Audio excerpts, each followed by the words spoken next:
Did you know that every year the LPC drops a guideline as to what they're going to be looking at and asking in the board exams? If you didn't know, well, now you know. And I've also attached it in Linktree. So for wills and estates, let's just quickly run through it. So the first thing is you need to know how to draft a will. Drafting of wills, testate succession. Section 2, subsection 1A, amendment of wills. Section 2, subsection 1, subsection B, codicils, and the court overriding discretion regarding the validity of wills, formalities and the execution of wills and amendment of wills, master states, interstate succession, administration of estates, drafting the liquidation distribution account, calculation of estate duty and estate duty payable, and interstate succession, administration of estates act, estate duty, maintenance of a surviving spouse, and matrimonial affairs. They also say here this exam is 2.5 hours and that the L&D will count a minimum of 60 to 70 marks. So knowing the theory is great, but you have to make sure you have the L&D on lock. Okay, let's jump into the theory. Okay, so we already know that a will is a written document in which a person disposes of his or her property after his death, right? But there are a few requirements that a will needs to meet before it's said to be valid. One, it has to be in writing, and in writing can either be in writing on paper, or it can be on a laptop or computer, an iPad. Right, there's case law there, please make sure you check it out. The will must be signed at the end thereof by the testator or some other person in his presence, and by his direction. The signature must be made by the testator. If the signature is made by someone else on behalf of the testator, there must be 2 witnesses, competent witnesses, who are in the room at that time when that other person is signing on behalf of the testator. A witness must attest to and sign the will in the presence of the testator. I'm going to repeat that. The witness must attest to and sign the will in the presence of the testator.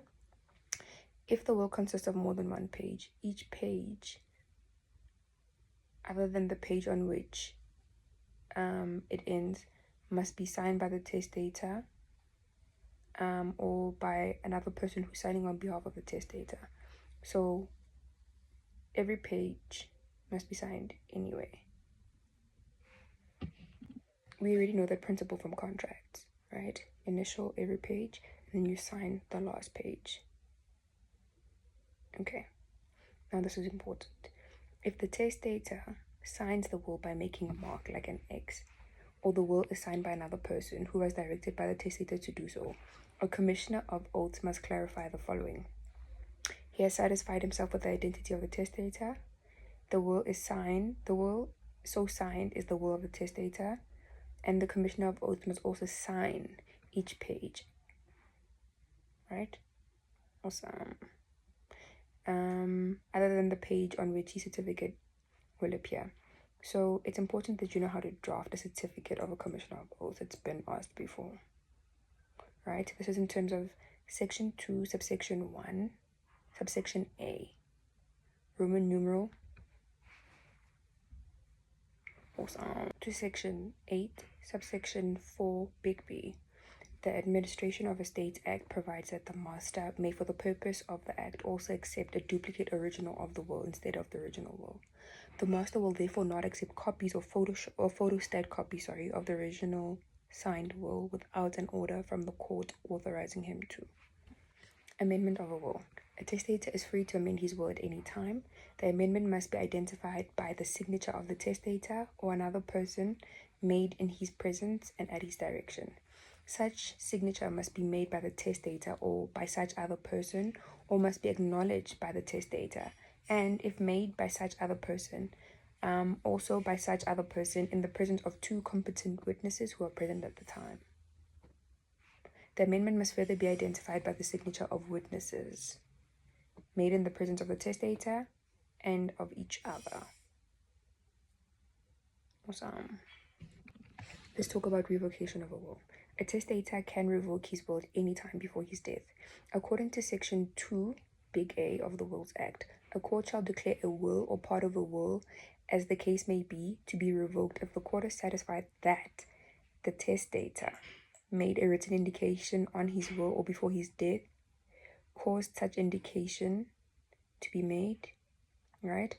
Performed any other act with regard to his will or before his death, caused such an act to be performed which is apparent from the face of the will, right? Or drafted another document, or before his death caused such a document to be drafted. Next one.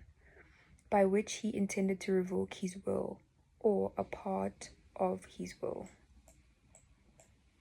Okay. The usual manner of revoking a previous will is by inclusion of an express revocation clause in a subsequent will, right? It is recommended that every will should contain a revocation clause. Even if the testator does not have a previous will, take note that the later will must be a valid will, and the testator must have the necessary intention to revoke the previous will. Amino requandi, failing which the revocation of the previous will is invalid.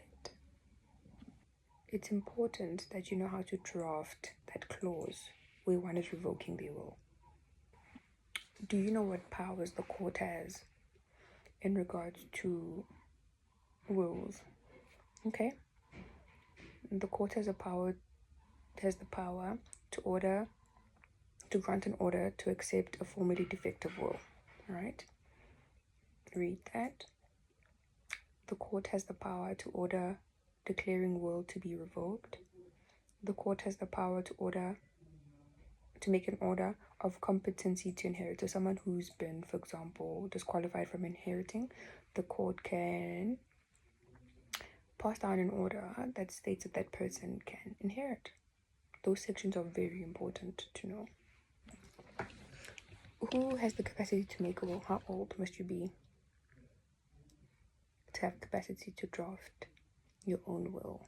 There isn't a lot of theory under wills, right? There isn't a lot of theory. So after going through those things, the next thing you would jump onto is intestate succession, right? You would jump into intestate succession. Intestate succession is the longest. When I say long, I literally mean it would take you a day to go through it. Once you're done with that, you have to focus on the most important part, which is the L&D. Okay,